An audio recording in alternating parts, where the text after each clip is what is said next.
নিরামিষ দিনে পটল খেয়ে খেয়ে একঘেয়ে লাগলে কখনো সখনো এরকমভাবে চিচিঙ্গাটাকে বানিয়ে নিতে পারেন। এরকমভাবে চিচিঙ্গা বানালে যারা চিচিঙ্গা খেতে ভালোবাসে না, তারাও কিন্তু চিচিঙ্গাটাকে মন প্রাণ ভরে খেয়ে নেবে, এতটাই টেস্টি হয়। তবে মশলা বা উপকরণ কিন্তু খুবই সামান্য লাগে। তো নিরামিষ দিনে ট্রাই করতে পারেন চিচিঙ্গার এই রেসিপিটি।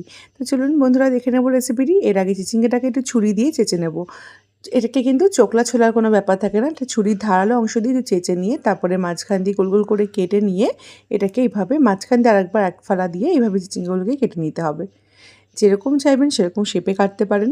চিচিঙ্গাটাকে এইভাবেই ম্যাক্সিমাম লোকে কেটে থাকে। তো চিচিঙ্গাটাকে কাটা হয়ে গেছে আমার। তারপর নিচ্ছি আলু। আলুটা অপশনাল, যদি মনে করেন যে আলু খাবেন না, তাহলে আলুটা কিন্তু এখানে স্কিপ করে সম্পূর্ণভাবেই যেতে পারেন। আলুটা দিলেই ভালো লাগবে, তবে আলুটা যদি না চান খেতে, আলু ছাড়াও কিন্তু রেসিপিটি করতে পারেন। আলুটাকেও চিচিঙ্গার সাথে মিলিয়ে কেটে নিলাম। কড়াইতে দিয়ে দিচ্ছি সর্ষের তেল।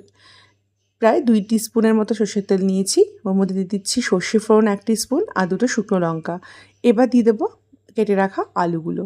আলুগুলোকে দিয়ে তেলের মধ্যে একটু নেড়ে চেড়ে তার মধ্যে দিয়ে দেবো সামান্য একটু নুন, জাস্ট আলুটাকে ভাজবার মতো নুন। তারপর আলুটাকে মোটামুটি একটু ভেজে নেব। প্রায় 50% আলুটা যখন ভাজা হয়ে যাবে, তখন এর মধ্যে দিয়ে দেবো কেটে রাখা চিচিঙ্গাগুলো। চিচিঙ্গাটাকে দিয়ে দেবো একটু হলুদ, আর দেবো স্বাদ অনুযায়ী রান্নার যে সম্পূর্ণ নুনটা দিতেন, সেই নুনটা কিন্তু একবারে এর মধ্যে দিয়ে দিতে হবে। দেওয়ার পরে এবার এটাকে ভালো করে মিশিয়ে নিচ্ছি। আর এটাকে প্রায় 1 থেকে 2 মিনিট এইভাবেই হাই টু মিডিয়াম ফ্লেমে কিন্তু ভাজবো। আলু আর চিচিঙ্গাটাকে প্রায় 1 থেকে 2 মিনিটের মতো ভালো করে ভেজে নেওয়ার পরে গ্যাসের ফ্লেমটাকে কম করে এটাকে ঢাকনা দিয়ে ঢেকে রেখে দেবো টানা 3 থেকে 4 মিনিট লো ফ্লেমে। তাতে কী হবে, চিচিঙ্গাটা একদম একটু মজে যাবে।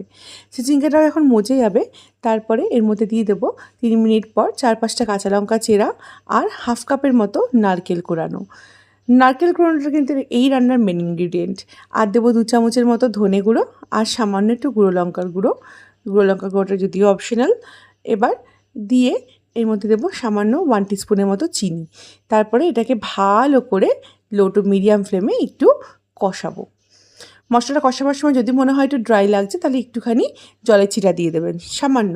আর দেবো 2টো এলাচকে একটু থেতো করে নিচ্ছি, সেই এলাচগুলো আর সামান্য একটু ধনেপাতা কুচি দিয়ে এবার এগুলোকে টানা 1 থেকে 2 মিনিটের মতো ভালো করে মিশিয়ে নিলে কিন্তু রেডি আজকের এই চিচিঙ্গা আলুর সুন্দরভাবে ঝুরা তরকারি।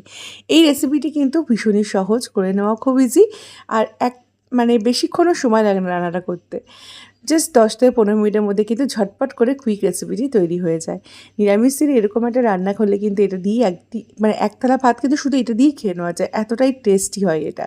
এইভাবে একটিবার হলেও আমার অনুরোধ হলো আপনাদেরকে রেসিপিটি ট্রাই করার। যদি ট্রাই করেন তাহলে কমেন্টে জানাবেন রেসিপিটি কীরকম লাগলো। আর যদি ভালো লেগে থাকে তাহলে বন্ধুবান্ধবের সাথে শেয়ার করে দেওয়ার অনুরোধ রইল। আজকের মতো এই পর্যন্তই। আবার চলে আসবো নতুন কোনো রেসিপির সাথে। সবাই ভালো থাকবেন, সুস্থ থাকবেন। Thank you for watching this video.